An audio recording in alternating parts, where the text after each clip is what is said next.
Hey, what's up there, YouTubers? It's me again, Brian, aka Gamer55551, and I am back with a My 2 Cent video for this week, for the week of July 13th to the 19th, 2025, where I take a look at a couple of stories that caught my attention and give you my thoughts on them. We have 4 stories to cover, including reports of who was cast for the upcoming Zelda movie. Digital Family weighs in on basically the whole situation with, the Xbox hardware and their claim how they don't think the hardware is dead or anything like that. A survey coming out, at least in Japan, or at least as far as I'm aware of that, will be basically on the whole issue surrounding the controversial Switch 2 game keycards. And of course, rumors are popping up that a Donkey Kong movie could be happening based off a filing or copyright or something like that. That could signal it could be in the works and all. If you're interested where I got the source of this information, links will be in the description of this video, assuming you watch this either on YouTube or Patreon. And of course, the timestamps will also be in the description of this video if there are certain parts of this video you wish to skip to. But before we get started, I like to do what I like to call the quick My 2 Cents, stories that kind of caught my attention, but I'm not going to go into a huge details and all of it. The first one has to do with at least a report from Nate the Hate seems to indicate that we could be seeing a Nintendo Direct later this month. Now, we did not get a Nintendo Direct during June because normally Nintendo would do a Direct like that. And this kind of raised the question if Nintendo was going to do any kind of Direct or anything at all. Not to mention, we're still waiting for release dates for, Metroid Prime 4 Beyond to basically, maybe some third-party releases like Elden Ring, which there are some claims coming around that basically the reason why we're not hearing a lot of third-party announcement is that they're holding back because of a Direct or anything like that. Now, Nate the Hate does have history, though, and I do think it's worth taking this information with a grain of salt. That being said, though, he has been right before in the past, so I wouldn't exactly rule out what he's saying, though. So it is possible we could see a Direct later this month and all. So time will ultimately tell if that turns out to be true and all. We also learned that basically the director of Donkey Kong Bonanza is basically respond to basically a report coming out that there are occasional performance issues in the new release Donkey Kong Bonanza game. They said that they are aware of it, but they also at the same time are focusing on prioritizing fun and all. This kind of sounds almost similar to what we saw with Tears of the Kingdom and Breath of the Wild when those games came out, though. Although those games were enjoyable and fun, there were, depending on some of the locations or depending on where you were, there were some that pointed out some frame rate issues here and there and all. Of course, with the new Switch 2 version update out there, supposedly that's been addressed thanks to the boosting it up to 60 frames per second, though. I've yet to see this in Donkey Kong Bonanza. I just picked the game up. I'm hoping to play it tonight, so I'll have to wait and see how this performance issue might be in the game and all. We also learned that Camelot Software is supposedly in the late stage of developing a game. Now, no word on what this game may be, though. Most people know them from doing, games like Mario Golf and Mario Tennis and all.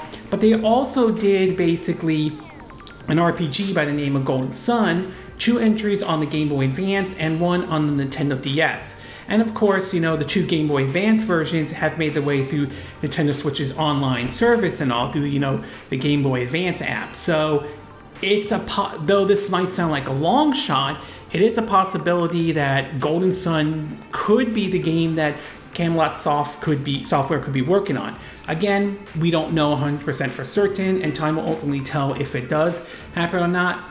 Personally, I do think they should revive that series, though, and bring that back, though. In where the Switch is right now, where Nintendo is right now, I think this is a good opportunity to revive some of these games. I mean, look at Xenoblade Chronicles, for example. Thanks to Xenoblade Chronicles 2, Definitive Edition, and of course, 3, and of course the recent release X, though, that series has really started to take off, especially on the Nintendo Switch. And so I really think that would be a good idea for something like Golden Sun making a comeback and everything. But we'll have to wait and see what Camelot Software is working on. We also learned that basically a support page update has been led to speculation of the possibility that Red Dead Redemption 2 could be seeing a next-gen update. There's also been rumors about the possibility of a Switch 2 version happening and all.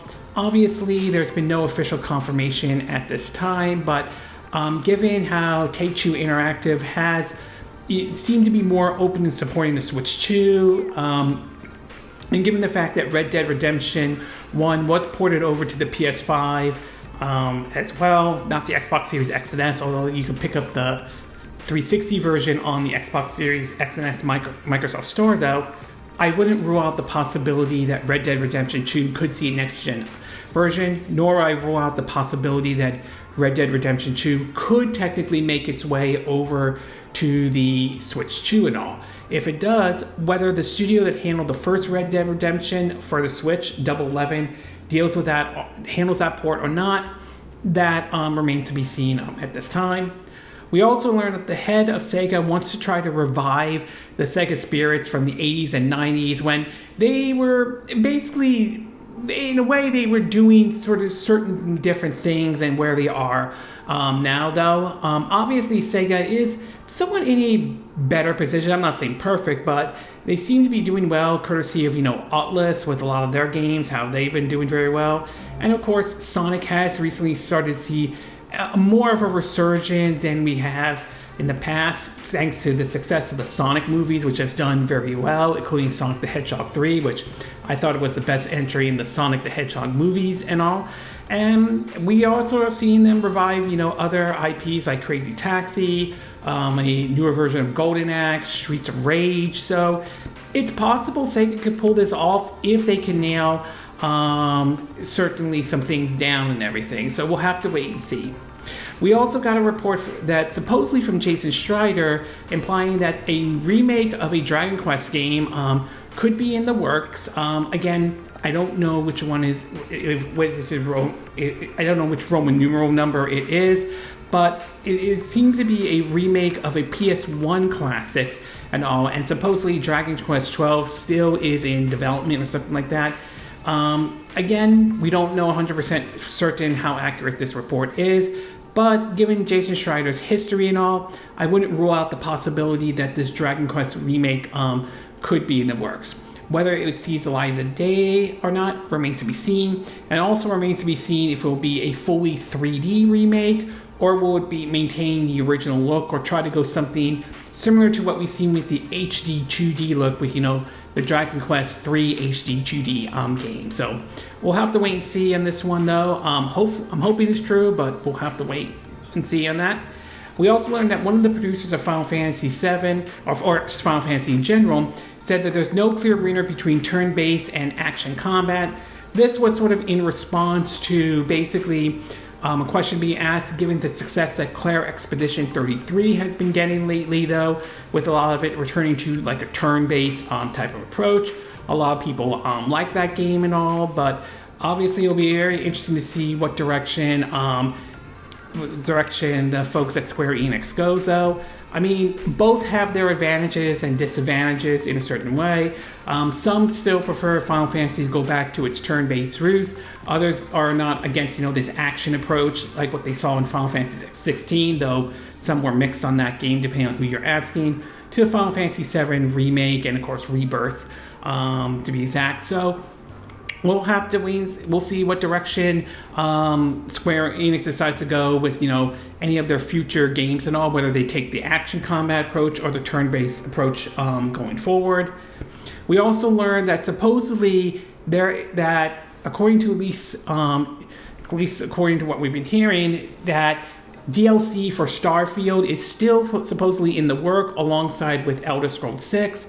This was reported on from Jess Corden. I apologize for not saying the name correctly. There were some claims about whether or not any future DLC or support for Starfield would happen following the release of Shattered Space, which got, let's just say, not the best response out there.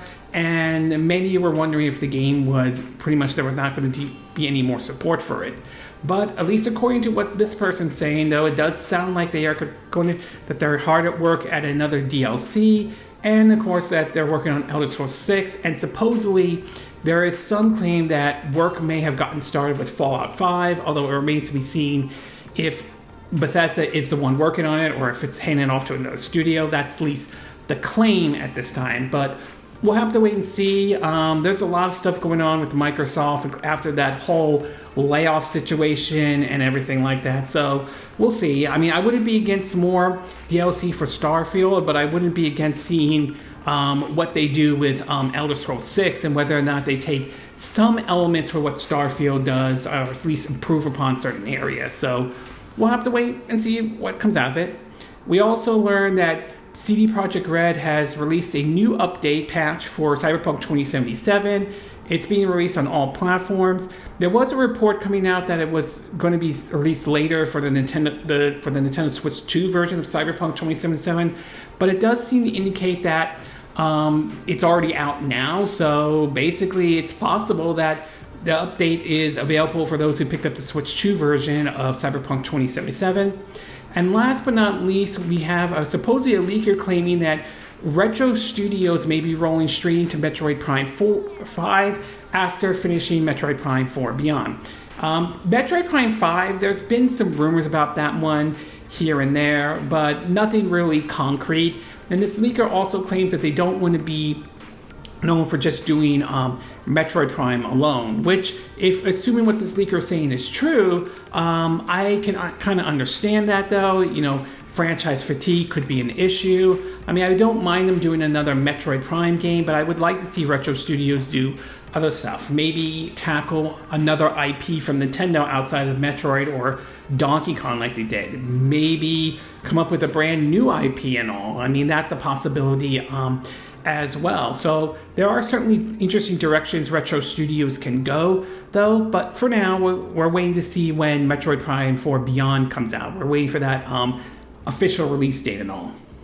And in the movie and TV show part of the Quick My Two Cents, we have two trailers that were shown this week. The first one was the second trailer for Tron Arise, or Ares, if I'm saying the name correctly, though. This is one I'm definitely looking forward to seeing, though. I did enjoy Tron's Legacy, and of course the 80s Tron is a classic no matter how you look at it, and also definitely on my radar indeed. So this one I'm definitely going to keep an eye out for. The second one was a new trailer for the upcoming Mortal Kombat 2. I never saw the first Mortal Kombat movie. I'm talking about the reboot, not the 90s Mortal Kombat by any chance, though. So so it really didn't really click with me as much, though. Obviously, there's a fan base for it. Obviously, there are those who are going to like it or looking forward to seeing it, though.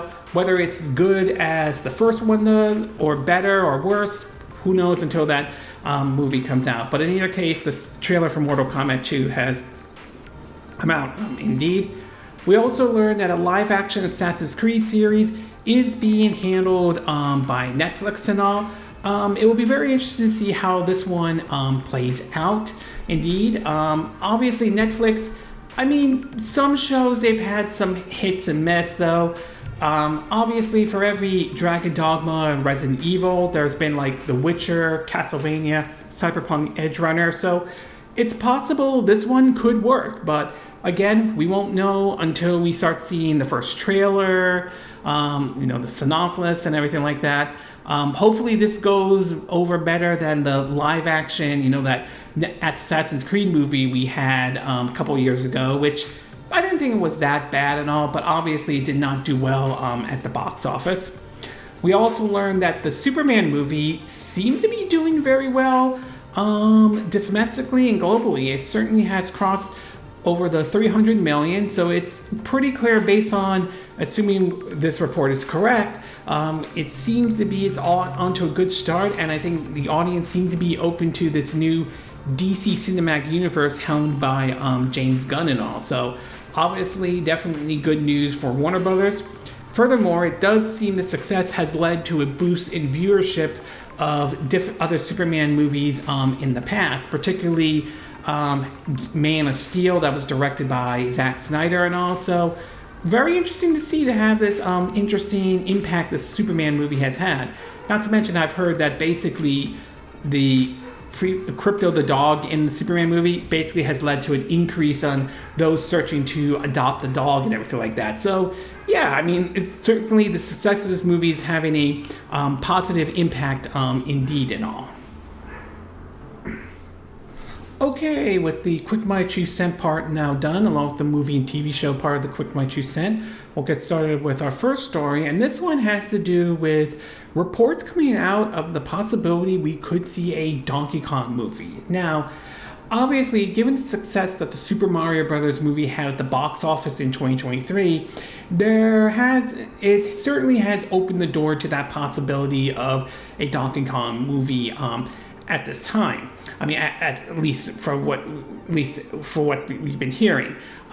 We've also been seeing Nintendo lately have been pushing Donkey Kong much more than we have seen in the past. And not that they haven't with past Donkey Kong games like the Donkey Kong Country series on the Super Nintendo, the Donkey Kong Land games or series on the original Game Boy, and of course Donkey Kong 64, which is mixed depending on who you're asking. Some liked it, some hate it though. And of course, Donkey Kong Country returned on the Wii and the Wii U, and those games would eventually be ported over to the Nintendo Switch and all. Well, this recent basically filing that's been found though does seem to indicate that looks like Nintendo and Universal may be moving ahead with a actual Donkey Kong movie.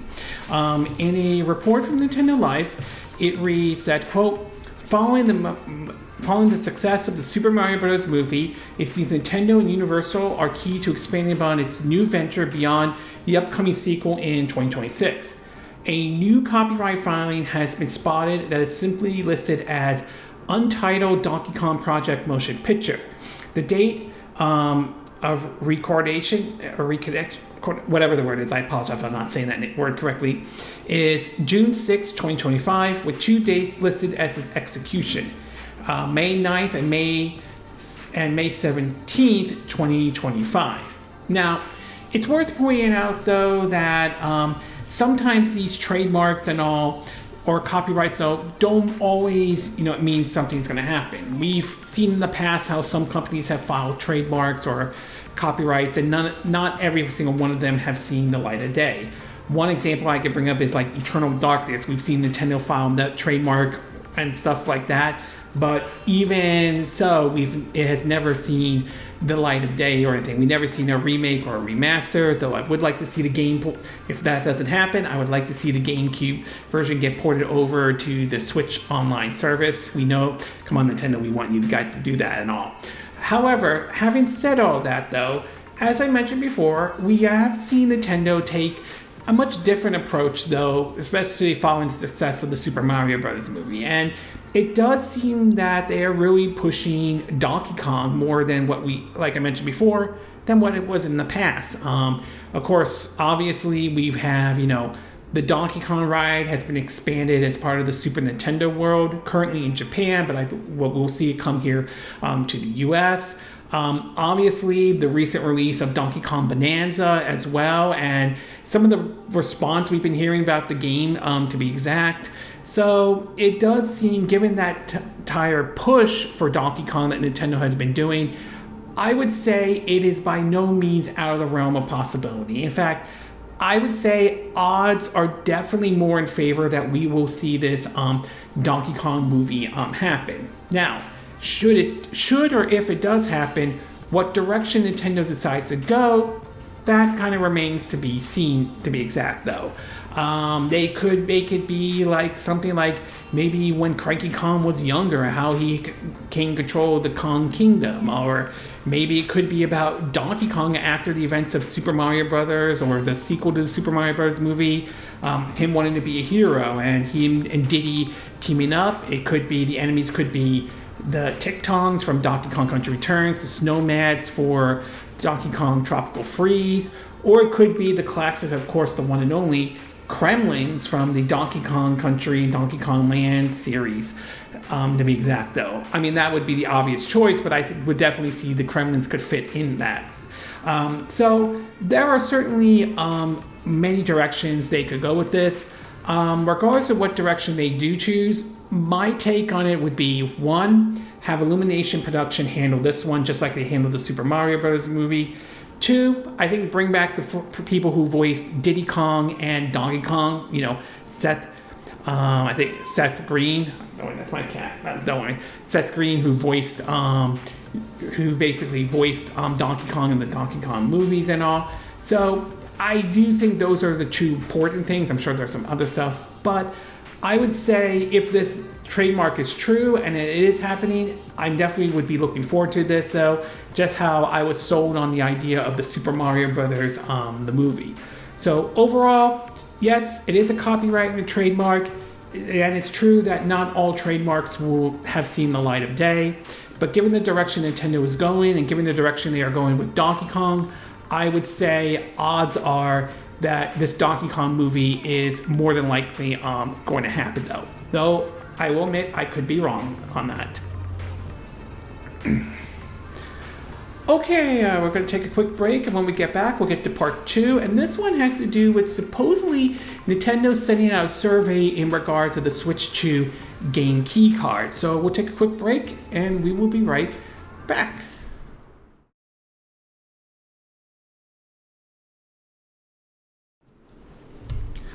Okay, and we are back with part 2 of my 2 cent video, and for this one, we're going to be taking a look at an interesting thing Nintendo's doing in regards to the Switch 2 game key cards, which is a survey coming out in Japan.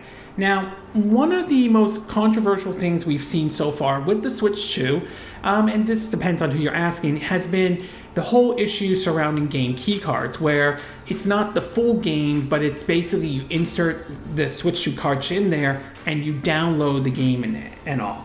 Now, there have been those out there who have complained about it, though, and I will say some of the complaint has been valid, and I'm not saying I'm outright ignoring them.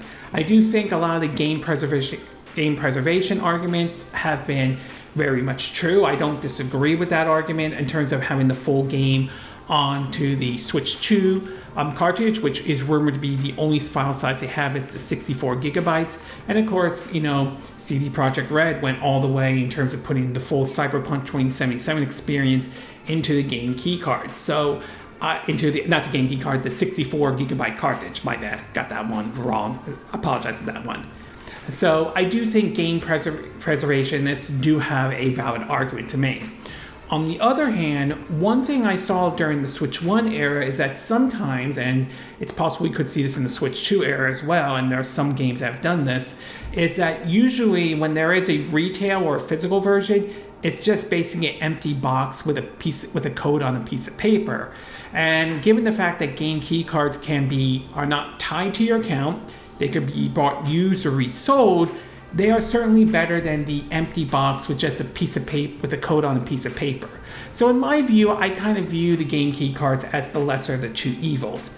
Nevertheless, not everybody is a fan of it, though. There are some that simply will not buy the Switch 2 version if it's a game key card. Although there has been some who claim that that's basically a minority, and some have pointed to how Street Fighter 6 on the Switch 2 sold very well, which, if that is true, then it is possible that while there is those who will not simply buy a Switch 2 game as a game key card, it may not be a representative of everybody who owns a Nintendo Switch 2. But in either case, it does seem to indicate that Nintendo is looking for feedback in regards of the game key cards situation, and it does seem to indicate they might be listening to a certain degree. In an article from Nintendo Life, it reads that, quote, with rumors heavily indicating that the only Switch 2 cartridge currently on offer to third-party developer is the full fat 64 gigabyte mode, the vast majority of games so far have arrived on game key cards. This means you need to download the full game from the eShop upon insertion of the cartridge into the console. Many have expressed their view online about the game key cards, and it appears Nintendo is at the very least conducting some of its own research over in Japan. As reported by Switch SOKU, the company has sent out a quick survey seeking players' feedback on the game key cards. Questions they have asked so far have been, did you know that Nintendo Switch 2 package software includes a game card called a game key card. Did you know anything about the characteristic of the game key card? Please select all that you know. After reading the buzz explanation, if you want to buy a piece of software and there was a game key card or download version available, which would you choose? Please choose the answer that applies. For that question, they have, I want to buy the game key card as much as possible. I would rather buy a game key card. I can't choose either. I would rather buy the download version. I want to buy the download version as much as possible. Now, it remains to be seen if this survey will have any impact on Nintendo's decision on the game key cards. I mean, it's possible it could, though. I mean, it's possible there are going to be gamers that are going to be legitimately answer and their concerns about the game key cards indeed.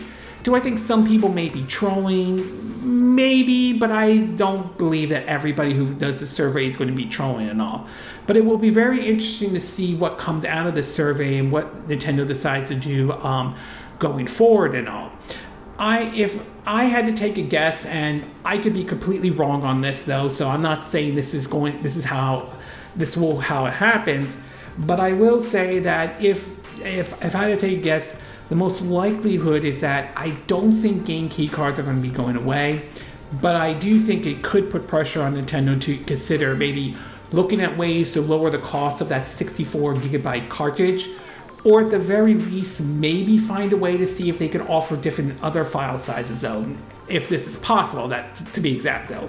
Maybe see if there's a way they could do a 32 gigabyte or 16 or 8 if those are possible though. So either way, it will be very interesting to see what comes out of the survey and whether or not excuse me, if this has an impact on Nintendo to consider rethinking their approach to game key cards or not.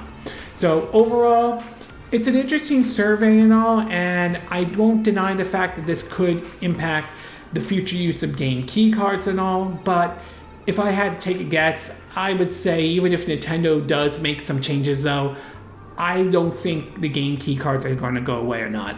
Yes, they are going to be viewed controversial to a lot of Nintendo fans, I get it, but I just simply do not see Nintendo abandoning the game key cards. At least that's how I'm seeing it though. Okay, we're going to take a quick break, and when we get back, we'll get to part 3. And this one has to do with supposedly Digital Foundry weighing in on the whole situation with the next hardware or the next gen for Xbox and all. So we'll take a quick break, and we will be right back.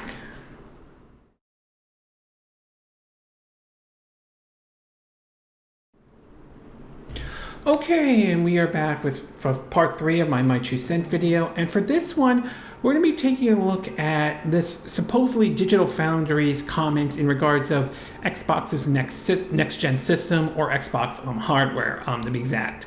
Now, ever since basically Microsoft decided, or Xbox decided to take this somewhat third-party approach to a certain extent in terms of bringing their games over to other systems and all, there have been many that have basically thinking that Xbox could go the way of Sega and that this is their way of exiting the hardware business. Although Microsoft has come out numerous times saying that it's not the case, though it is worth pointing out that I do believe that when it comes to communication and messaging, I do think Microsoft, at least in my view, has done a piss poor job, to be exact. But in either case, though, we know that they have been moving ahead with basically, branching out like this is an Xbox and all.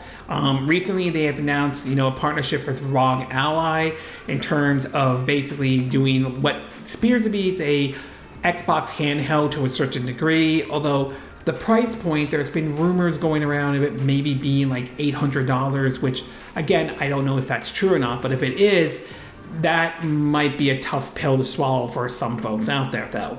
Well, recently, Digital Foundry, which, again, you can agree or disagree with them on this, though, has certainly weighed in from this matter, and they tend to believe that we could see a big change to whatever direction Microsoft goes with their next video game console and all. From an article from Push Square, it reads that, quote, over the past few days, the folks at Digital Foundry have had their say on the proceeding.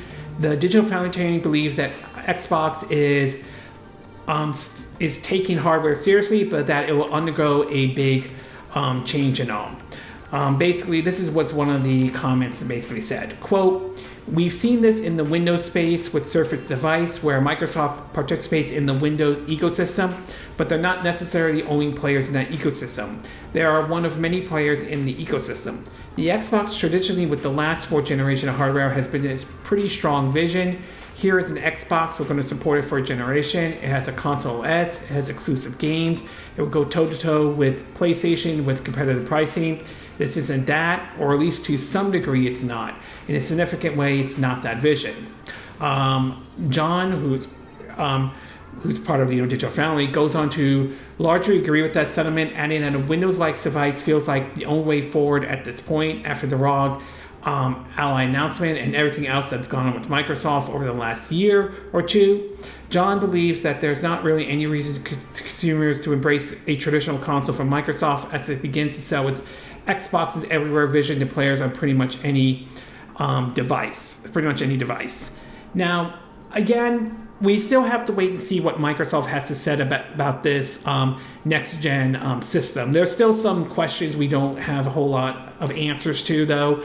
We know that they're heavily partnering up with AMD. That is for certain on that, especially with AMD helping out with some of the backwards compatibility, which I will say that's one area I think Microsoft did get right with the Xbox Series X and S and all.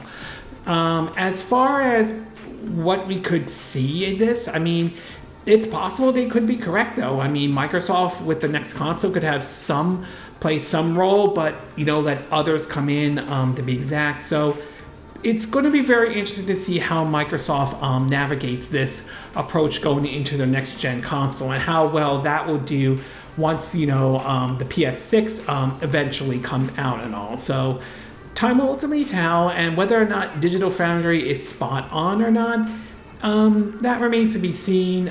Some have criticized them over some footage like Cyberpunk 2077 on Switch 2 about them missing out on certain things that they ignored and all, but again, this is their take though. You can agree or disagree with what they have to say, but we'll have to wait and see until Microsoft eventually pulls back the curtain on what their next console, what their next device is going to be. So overall, very interesting statement from Digital Foundry though.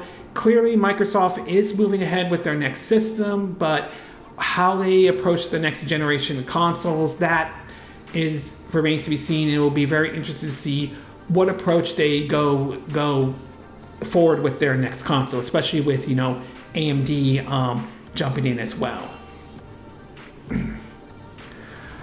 Okay, we're going to take a quick break, and when we get back, we'll get to our fourth and final part, and this one has to do with the report that casting for the Zelda movie, they may have found their next Link and next Zelda and all. So we'll take a quick break and we will be right back.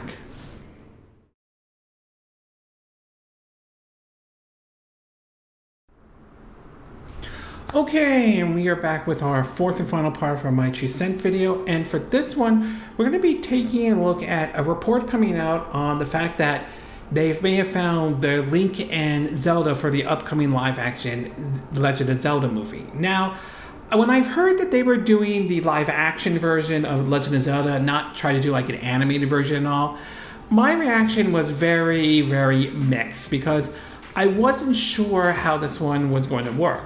Yes, we have seen some video games turn into live actions, and while they don't have the greatest reputation out there, there have been some success. Witcher is one example, Last of Us is another example. Basically, the Sonic movies have done very well. But then we've also had some duds like Borderlands, and the Resident Evil ones have been mixed at best, though. So I was very cautious about this movie, especially hearing how Wes Bales, if I'm saying the name correctly, was going to direct it, though, which on one hand, I didn't really watch The Maze Hunter because that never interested me or anything like that. But on the other hand, he did direct, though, Kingdom of the Planet of the Apes, and I did enjoy that movie, though. So I'm just going to give them the benefit of the doubt on this one, but I'm still mixed on the decision to do a live action.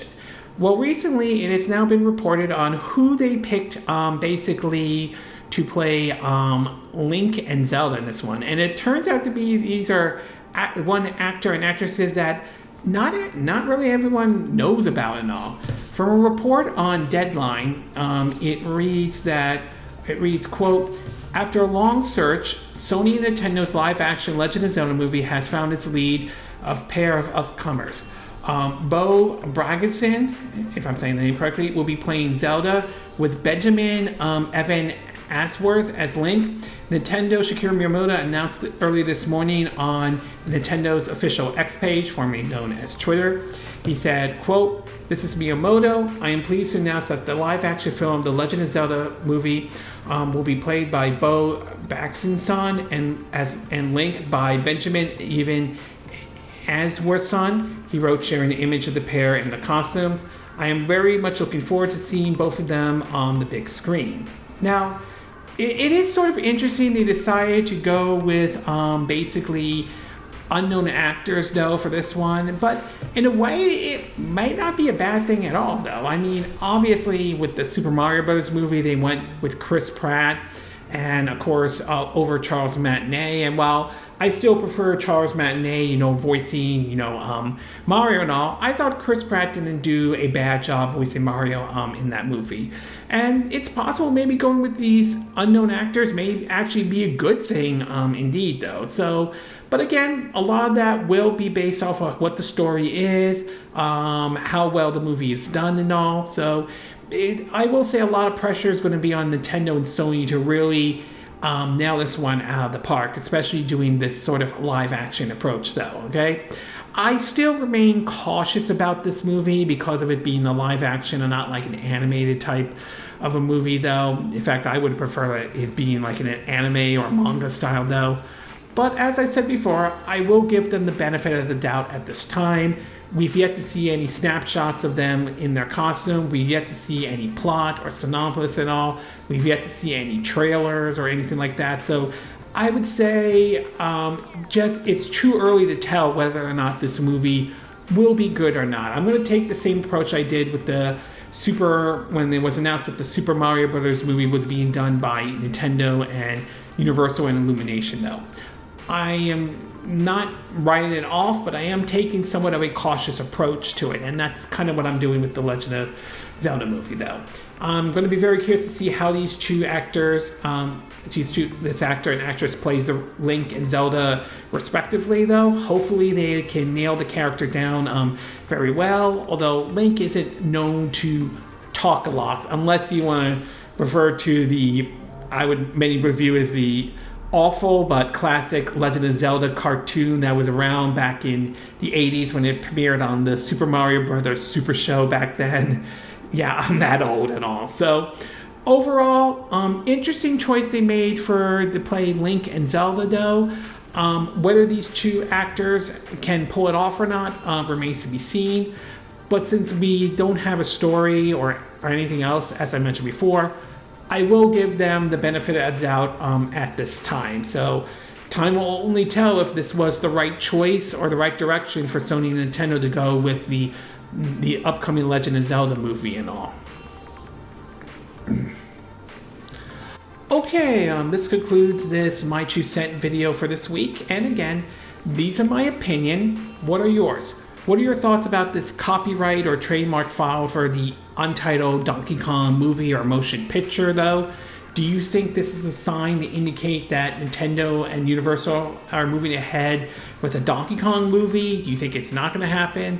And if you do believe it's going to happen, do you think it will be an animated one? And do you think Illumination Production will handle this just like they handled the Super Mario Brothers movie in 2023? What are your thoughts about this survey going out right now for, at least in Japan, for the Switch 2 game key cards? Do you think this survey will be going out to other places around the world? Do you think this survey could have an impact on Nintendo's decision in regards of game key cards? Or do you think it will have no impact at all? What are your thoughts about Digital Foundry talking about the next Xbox hardware or the next Xbox Next Gen, though? Do you think they're spot on that we might see a big change in the way the hardware is going? Or do you think Digital Foundry could be off on that statement at all? And what are your thoughts about these choices of who they play Link and Zelda in the upcoming live-action Zelda movie, though? Do you think these two actors are the right pick for this movie? Do you think they should have gone with a well-known actor rather than an unknown actor or actresses in any way? Are you still looking forward to the live-action Zelda movie, or do you have some concerns and some doubts about it in any shape, in any form? Do you agree with what I said in this video? Do you disagree? Do you have a difference of opinion? As always, sound off in the comment section below. Let me know what you think. And if you do like this video, I hope you hit the like button. I would appreciate it. And I hope you do subscribe to my YouTube channel. If you do, make sure you hit the bell icon for notifications of any new videos I put up. Also, feel free to share this video if you want to, and feel free to donate to my channel if you like. You could do it through PayPal Me, Patreon, or Steamlabs. Links will be in the description of this video, assuming you're watching this either on YouTube or Patreon. And I will see you again next time when I do another video. Hopefully that'll be soon. Until then, from Southern California, I wish you all a good day then. Bye!